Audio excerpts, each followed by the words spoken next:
So create a life you adore. Fun, fun, fulfillment, and freedom. Today, I'm really excited to introduce you to Heather Markel, who I find incredibly inspiring. And she's just got so much knowledge and wisdom to share about the life that she has created, what it took for her to create it, and tips, on how you can create even more of a life you adore. I know that you love this quotation. I'll hand over to you in a second, but I have to share this quotation. Do not follow where the path may lead. Go instead where there's no path and leave a trail.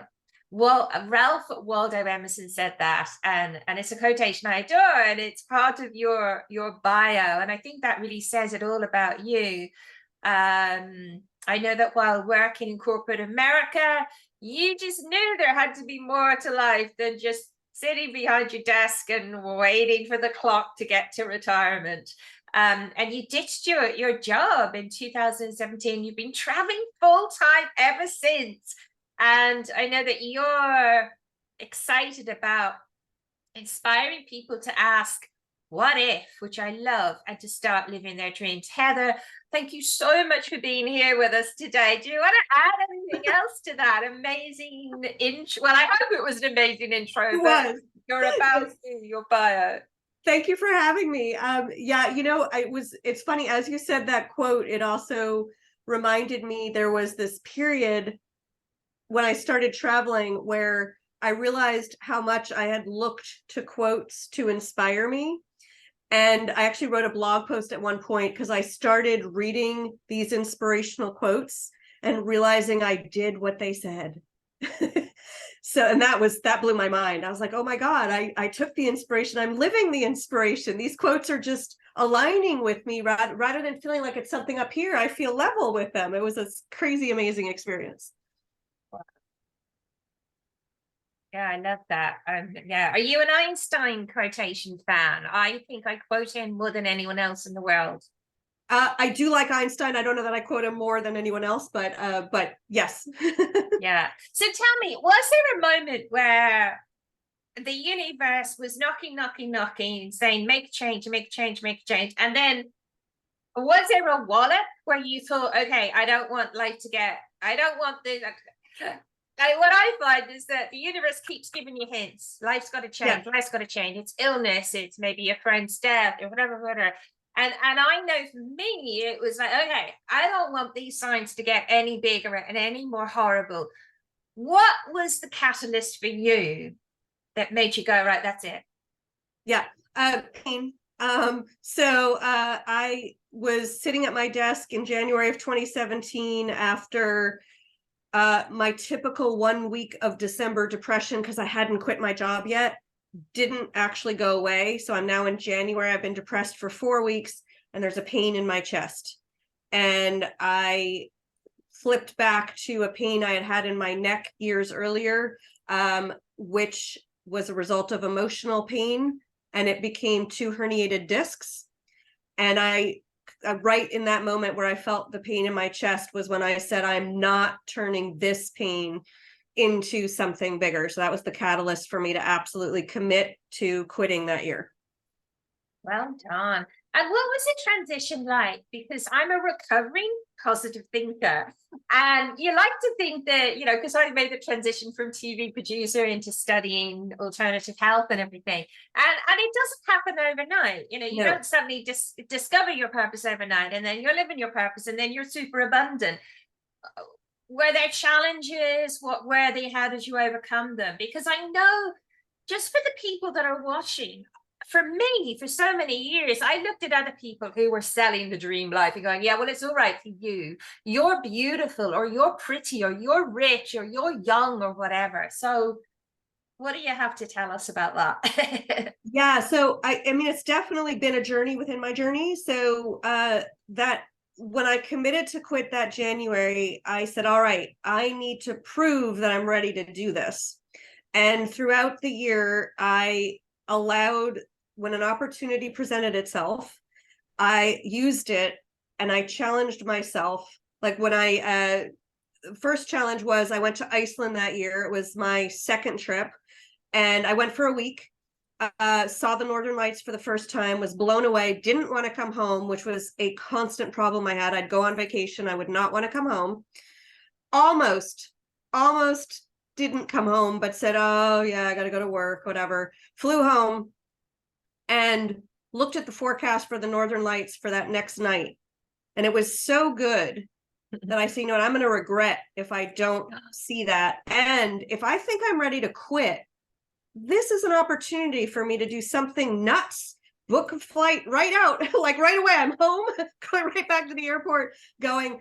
And so I booked that flight the next day and met a gentleman. I thought I was nuts. It was barely a day between me landing and going back to Iceland. He had done it in like a few hours or something, the same thing.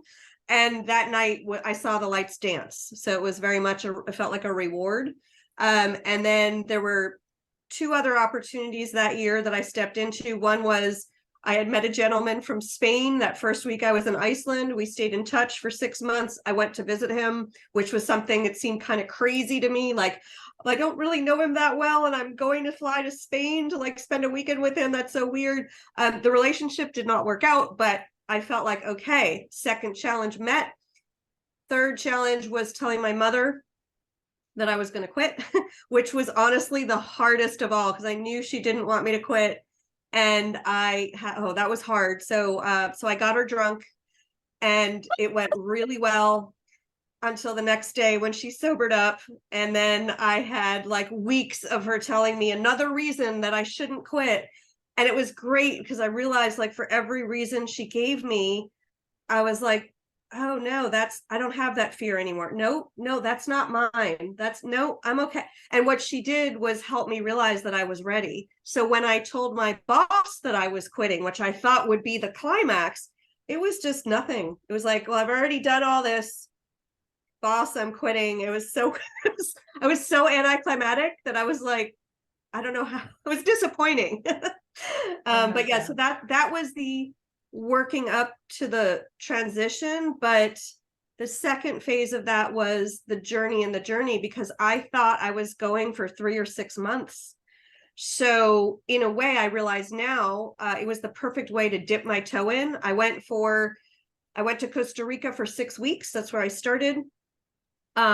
And because in my mind, 6 weeks was forever. I've only taken 1 or 2 week vacations at this point. I'm going for 6 weeks. And then I came back for jury duty. Then I went back to Europe for a few months. And then I thought, oh my God, I love what I'm doing. Why on earth am I going back to real life? This makes no sense. And that's when I decided to put my stuff in storage. And I thought, 1 more year. I'm going to go for a year, take my time, see the world. And now I'm going into year 6. Oh my God, that's amazing. Yeah. And when was that? Because you left your job in 2017. So was that the year after that? So I left in December 2017 and started traveling in January of 2018. Wow, amazing. So I don't know if you realize that you're an incredible storyteller. Do you actually include that in your work? What's the word? Intentionally, or does it just come naturally? This is just something that came to me. It comes naturally. I mean, I love, I think it's a way to illustrate the journey. I love it. Well done, you. That's a huge gift. Thank you. Yeah, and a beautiful byproduct for this incredible life. So tell me this, because I am curious, and I know that the viewers, the listeners as well will be. How on earth do you, if that's a bit of a personal question, but how can they afford to travel full time?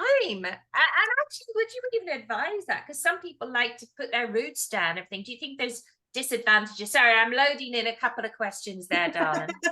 Yeah, I mean, this lifestyle is extraordinarily different than having a fixed life in one place.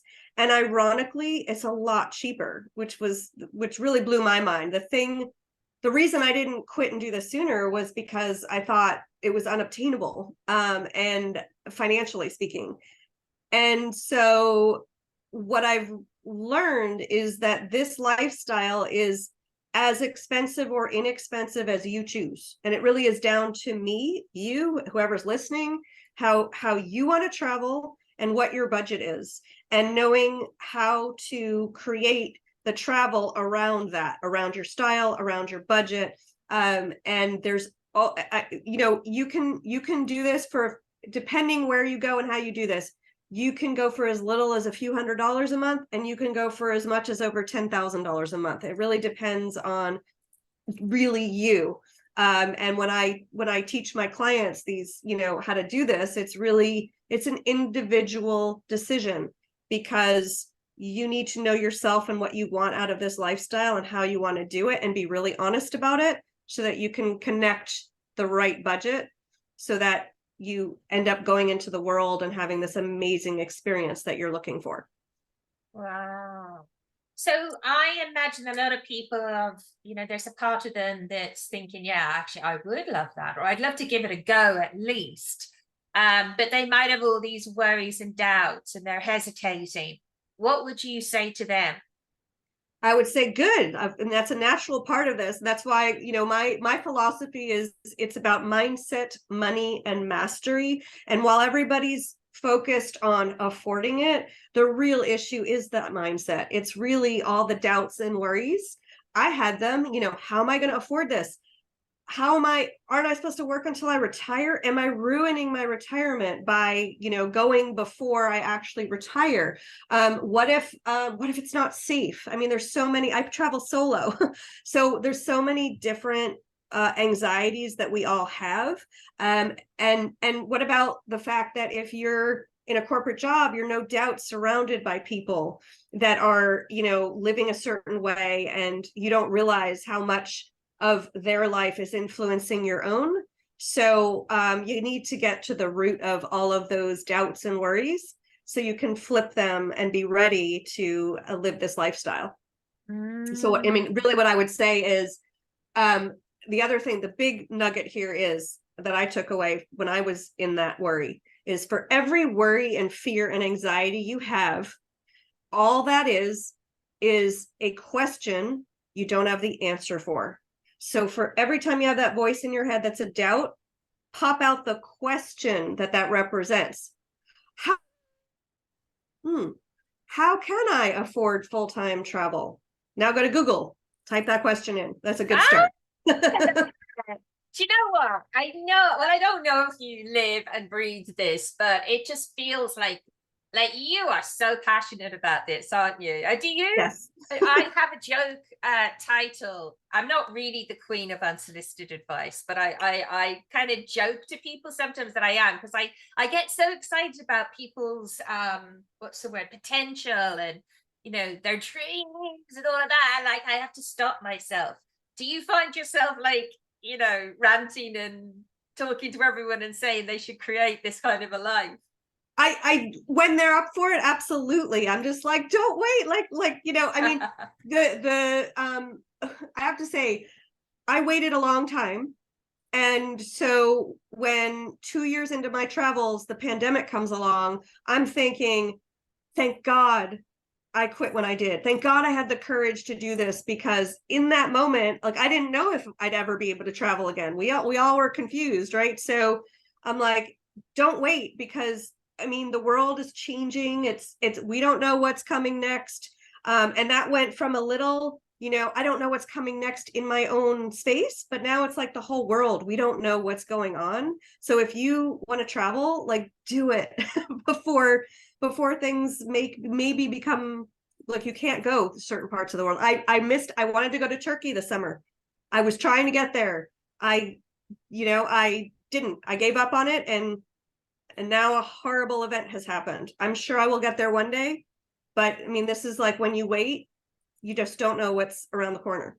Yeah, no, absolutely. And we don't really want to go down that rabbit hole, because that's not what this is about. But I'm very tempted, but let's not. So, so what I would love to know from you is, what is it about I mean, it seems like a no-brainer, but what is it about this lifestyle, about, traveling full time, that you adore, and then and how that contributes to you creating a life you adore? So one big thing that I didn't understand, I went into this thinking, oh, I'm going to see the world, all these places I couldn't get to on vacation.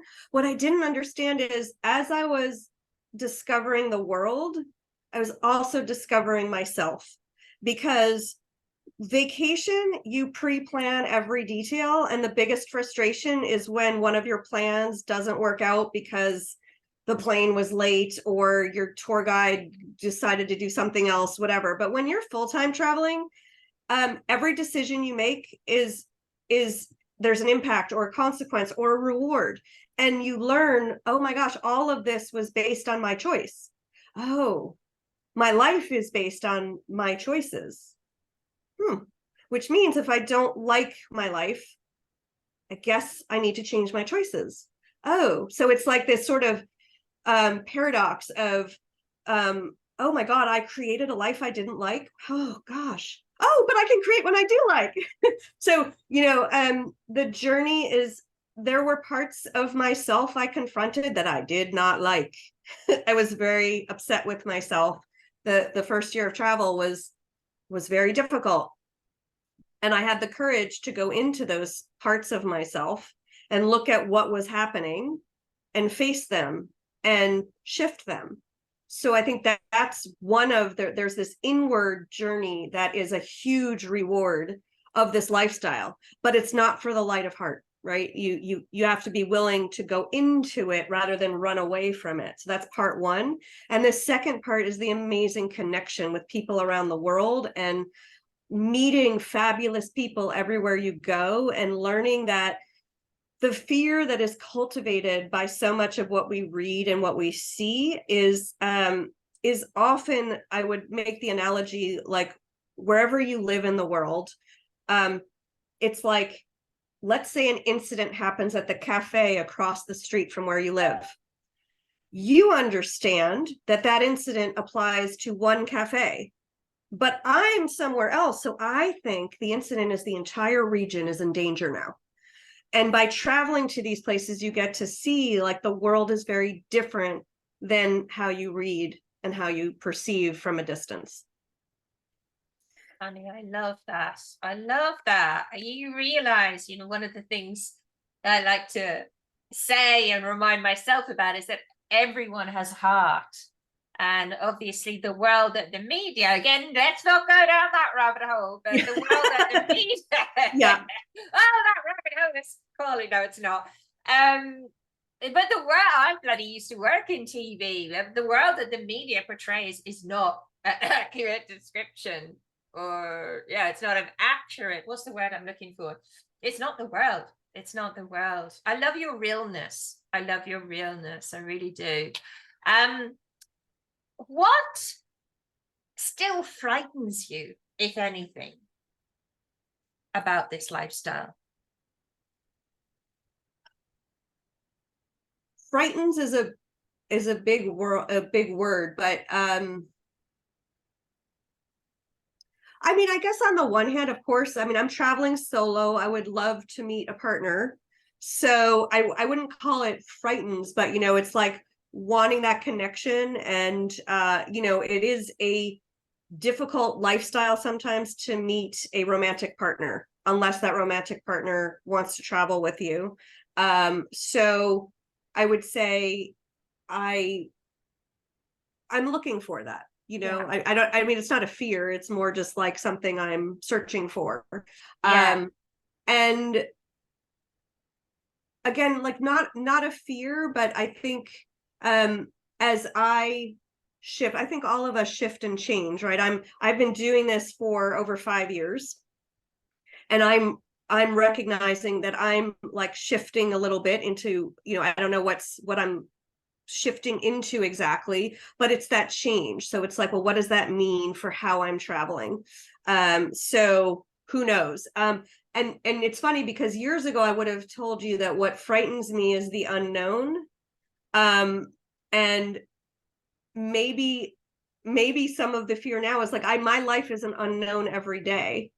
And so frightening could be a space of boredom, of like, oh, like I've already stepped outside my comfort zone and whatever, is there more for me to step into? And of course there is, but it's that once you've lived a life where you've completely challenged the boundaries of your comfort zone, you've expanded your comfort zone, and that in itself can be scary, because then you look for, well, how am I going to expand my comfort zone next? Yeah. Yeah. You touched on what you just talked about, the comfort zone, or what I like to call the discomfort zone. Yeah. That, and what you were talking about choices earlier. And actually you reminded me, one of the interviews that are also in this series, I interviewed Robert Fritz, who wrote the book The Path of Least Resistance. Have you read it? I don't think I have, but it Oh sounds my like I God, you'll should. love it. You'll love it. Okay. I mean, I discovered this book maybe over 20 years ago, and it's been the foundation for most of the teachers I've worked with for decades. But one of his main things is about having choices. I choose the end result of, and weirdly enough, I was interviewing them the other day, and I read my choices out in the morning, and these are all things that he shared, that creators, if you want to create what you love, you have choices. And one of mine is, I choose the end result of creating a life I adore. And I was like, oh my God, that totally inspired this event on my podcast and everything. But one of the things that he teaches is about the tension that is activated when you're clear on what you love, and you're really real and clear about where you are in relation to that. So you take those steps to then move out of your discomfort zone. But we're in the unknown there. And that's where all the magic, the mystery, and the wonder dwell, Yes, isn't it? it is. What's been the most mind-blowing and unbelievable story or thing that's happened to you on your travels? Whew. Like synchronicity, or I don't know, discoveries, or the most amazing place even? Yeah, I mean, there's so many. There's more than one place. That's the hardest question to answer, because everywhere is wonderful for a blend of scenery and people and experiences. But there has been, like, I've had wonderful synchronicity in the world. So, like, one really funny story that, I when I worked in corporate and I was just trudging along in life, I'm sure there was synchronicity happening, I just didn't see it. But when I travel and I'm just aware and like present, it happens. And there's this really funny story, but it really, to me, points to synchronicity, and it is so strange. I was in Uruguay, and I needed to pop out the SIM card from my phone, and I needed like a paper clip so that I could do that. And they didn't have like office supply stores. I didn't understand where to buy this paper clip, and I'm kind of like stressed out about it, but I'm like, all right, I'll have to figure this out. I go on this lovely wine tour with this adorable family, and afterwards we go to a playground, and their daughter is playing on the swing set, and I'm just admiring the scene, and I look down at my foot, and there's a paper clip. So, I mean, weird stuff. And that combined with there's been a few situations that were kind of difficult, and I call them like guardian angels have showed up, always pairs, like in two. Just two people have shown up to help me exactly when I needed help.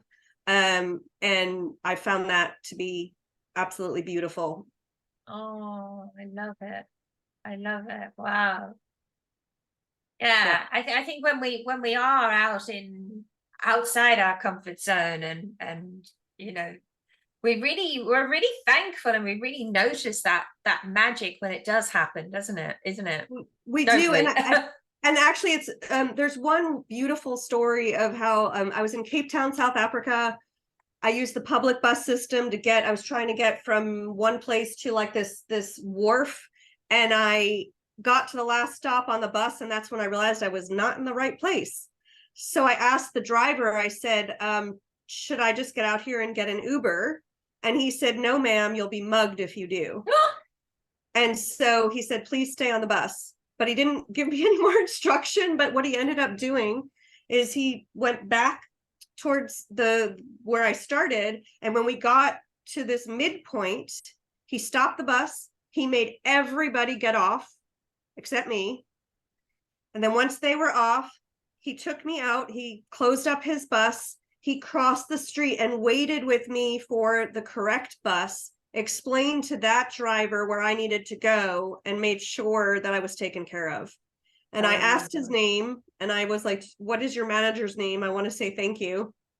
And he just gave me his name, and I ended up it's like the My City bus or something. And I contacted them and told them the story. But that's the beauty of like, you just can't imagine how helpful people are in other parts of the world, and even in your own part of the world. But yeah, beautiful stories like that.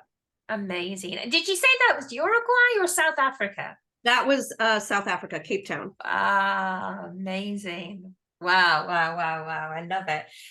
So Heather, I know you've got an amazing free gift for everyone, but before I talk to you about that, what's the question, if there is one, that you wish I'd asked you? Oh gosh. Well, that's a challenge.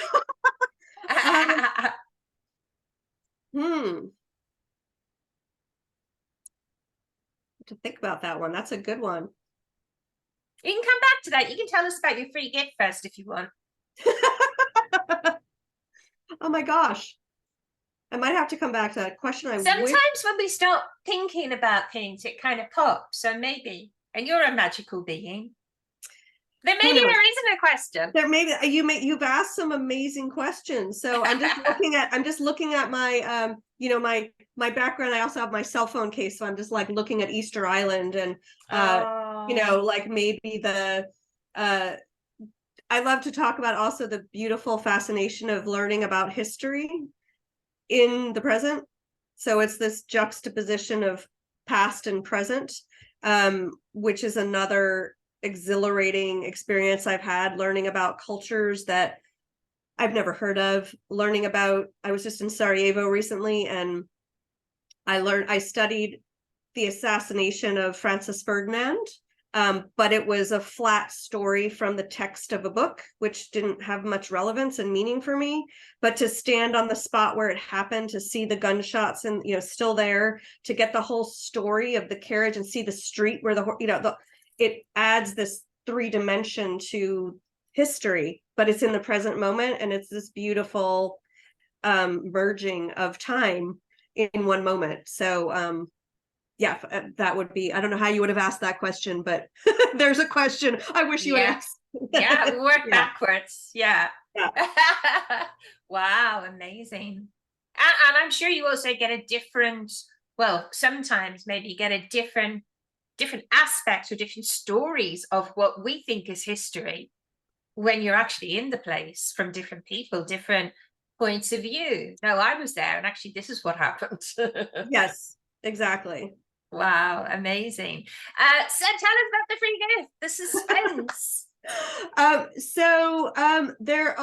actually have there 2 free ebooks, which could be of interest to people who are wanting to get started with traveling full time. One is it's called 9 Ways to Know If You Should Quit Your Job and Travel Full Time, which was it's an ebook that helps you consider thought processes you should be paying attention to, and whether this is or isn't the right lifestyle. And the other one I have is 12 Ways to Afford Full-Time Travel. They are juicy. They sound like easy reads, and they're packed of juicy information as well. Yeah. Which is perfect. Yeah. Amazing. My God, I'm excited. I can't wait to check them out. Thank you so much. Thank you. Thank you so much for your time today, Heather. Any final inspiring, maybe pushy words that you want to share with people before we wrap up? One of my favorite quotes it's about the journey, not the destination. Oh my God, that is so important, isn't it? It I think one of the things I realized when I grew up, which probably didn't happen till my 40s, was that this vision we have of a holiday never really works out the way we think, because you're stuck at Nope. the airport and the flight's delayed and all of this horribleness happens. And it's like, no, you know what? I'm just going to enjoy this. Just enjoy it. Yeah. I love that. That's so perfect. Love you so much. Thank you so much for being here, beautiful. Thanks for having me. It's been a pleasure. Thank you. And thank you all for tuning in, for watching, listening, and see you next time. Big love and hugs. Bye, beauties. Bye.